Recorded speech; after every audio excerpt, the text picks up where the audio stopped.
So when I think about a number equated to how many times I could have been sold and purchased for sex within an 18-year time frame, from the age of 14 all the way to 32, there's absolutely not a number that I can come up with when it comes to being sold for sex, raped, on drugs, like all the shebang. There's not a number fathomable enough that I can come up with that says this is how many times I've been purchased for sex. It's too big. Best I've ever read. I find it hard to tell you. I find it hard to take. When people run in circles, it's a very, very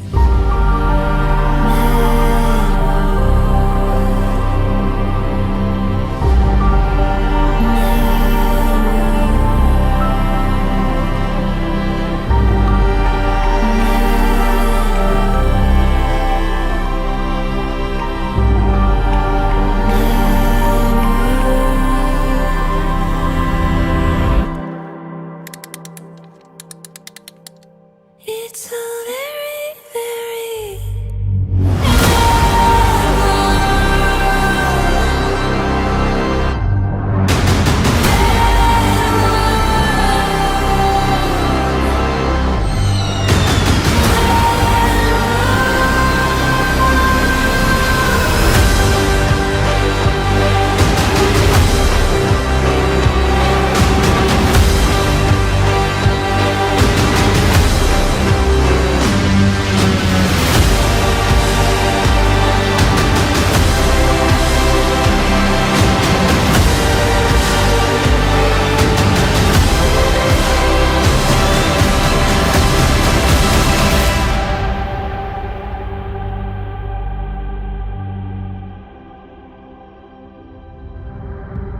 and I find it kind of funny.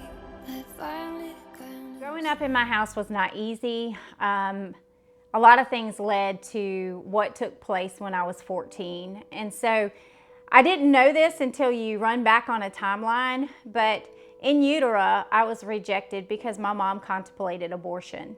So there were things that were happening to me because of being in my mother's womb that I experienced because she was not sure if she wanted to even go forth with the pregnancy.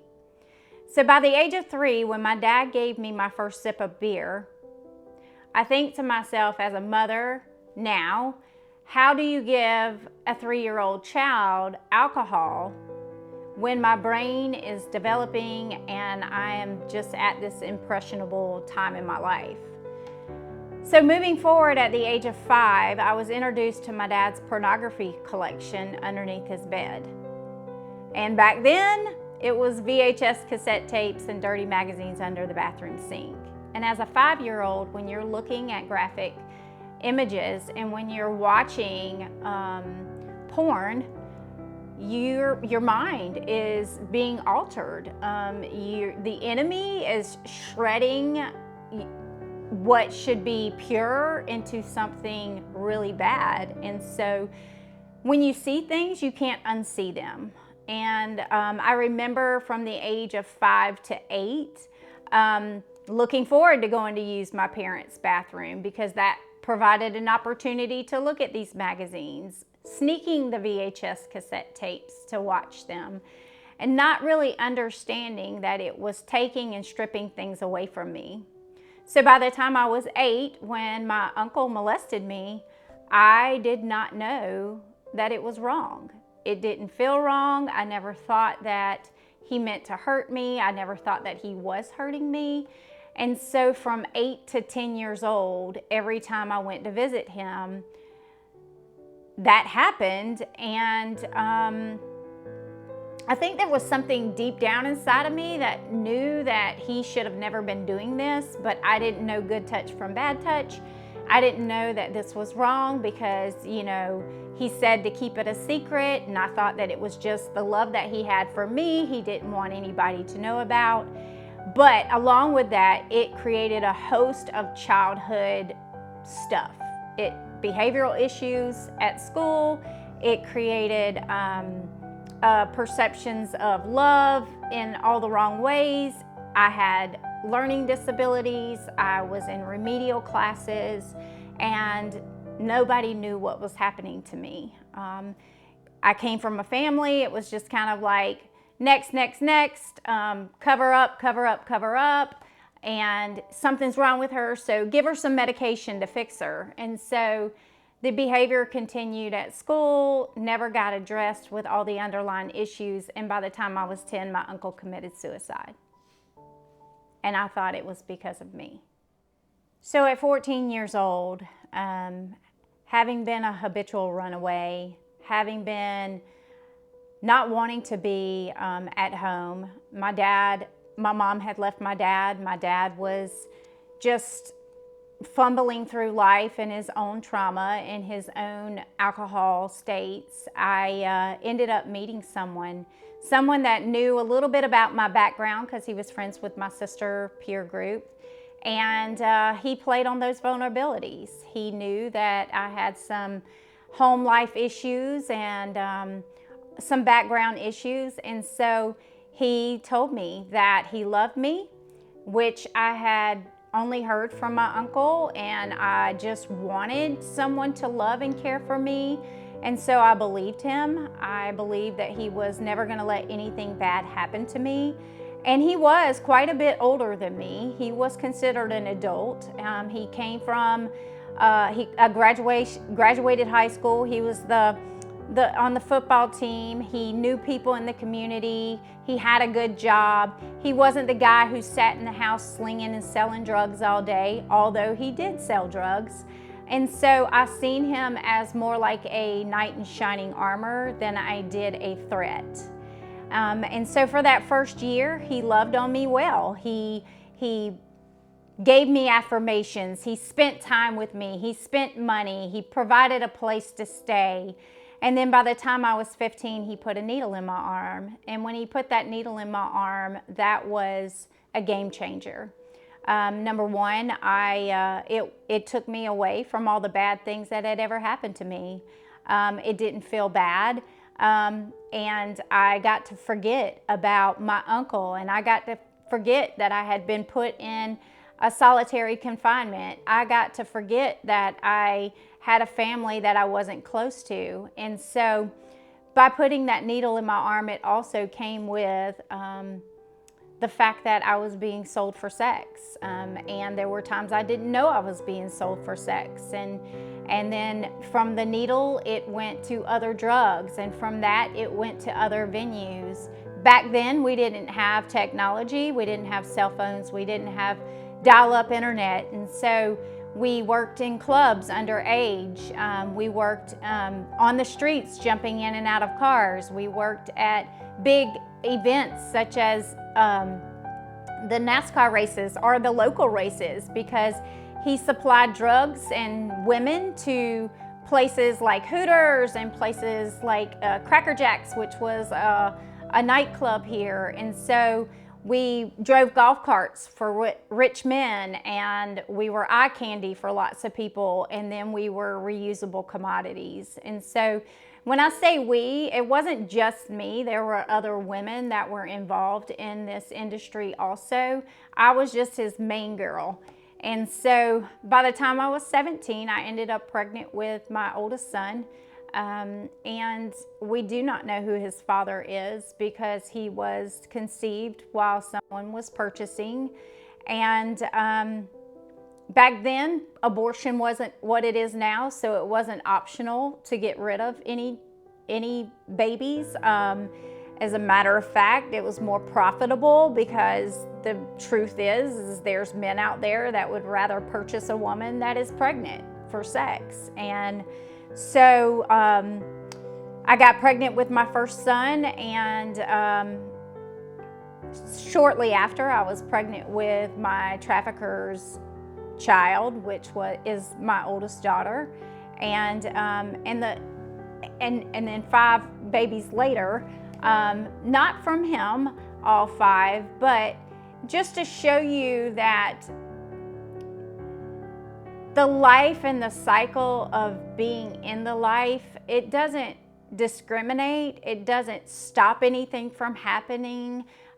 There's less prevention in areas when it comes to pregnancies, when it comes to all of the things that the lifestyle brings in. When I was 21, my first trafficker, the one I'm telling you about that I met when I was 14, he got killed. The lifestyle killed him.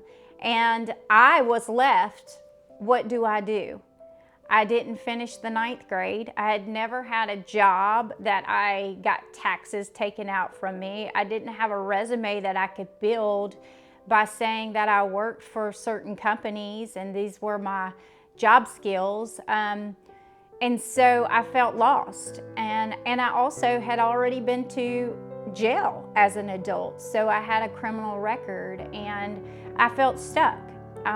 It's kind of hard because this is your choice. You have this evil or you have this evil. Now, which one do you want? There was a time when I was walking down Dorchester Road in Charleston, South Carolina, and I was super broken and broke down, busted, and disgusted. I was looking for work, trying to make ends meet, was wanting to be sought after as being purchased for sex, and a couple saw me and wanted to know if they could pray for me. I really didn't want to be prayed for at the time. I really just wanted them to give me money, a cigarette or something, and get on their way. And I said yes. And so as she prayed for me, the husband turns and asked me, had I ever received Jesus Christ as my Lord and Savior? And I said no. And he asked me if I wanted to. Again, I just really wanted this to be done and over with. But as I said yes, and he walked me through the prayer of salvation, I never realized at that moment what they were doing was planting a seed in me that was going to mess me up from that moment on. It was almost like I could never do wrong right again. And I lived with this place of something needs to change in my life. Now, I didn't know what conviction was at that time. I didn't know that salvation and a confession of salvation would even bring a thought of something being wrong and maybe I need to do something different with my life.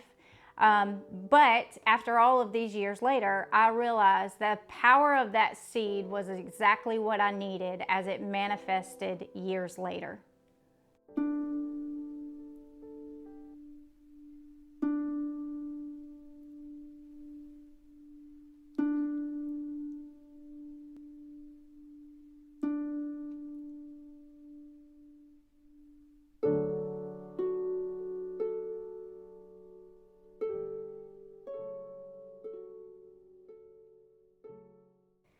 I was leaving Walmart, headed to drop someone else off and getting ready to go on a job that I didn't want to go on, and an officer got behind me.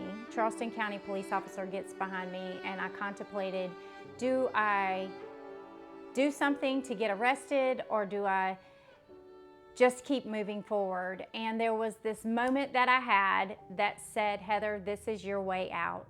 So I didn't turn on a blinker, and the officer gets behind me, and as he approaches my window, I shared with him who I was and that I was wanted by South Carolina Department of Probation, and I made a choice at that moment that this was going to be the start to a new beginning. So I did 2 years in the South Carolina Department of Corrections, and when I got out in July of 2010, I just knew that I couldn't look back. And I told the Lord that I'm your girl, and I was never going to be silent, and that I was going to proclaim his name. I was going to stand on the mountaintops, and I was going to scream his glory for saving me. I took the time in the South Carolina Department of Corrections, that 2 years, it was just me and him. No better place for me to be able to sit still, not be victimized, not be high, not have all the distractions of the world. I knew what I was going to eat. I knew where I was going to sleep. I knew what I was going to wear, because that never changed. And so it was me and him. I was on the lawn care maintenance team, and we had to cut football fields of grass with a push mower. And I remember pushing that lawnmower line by line, listening to the Word of God that had been written in my heart from all the reading I had been doing, and let the Lord minister to me. And I remember watching those lines and having to make sure that you put the wheels directly on the track next to it, because Miss Blackburn didn't want it any other way. And I remember the Lord saying, narrow is the way, Heather, narrow is the way, narrow is the way.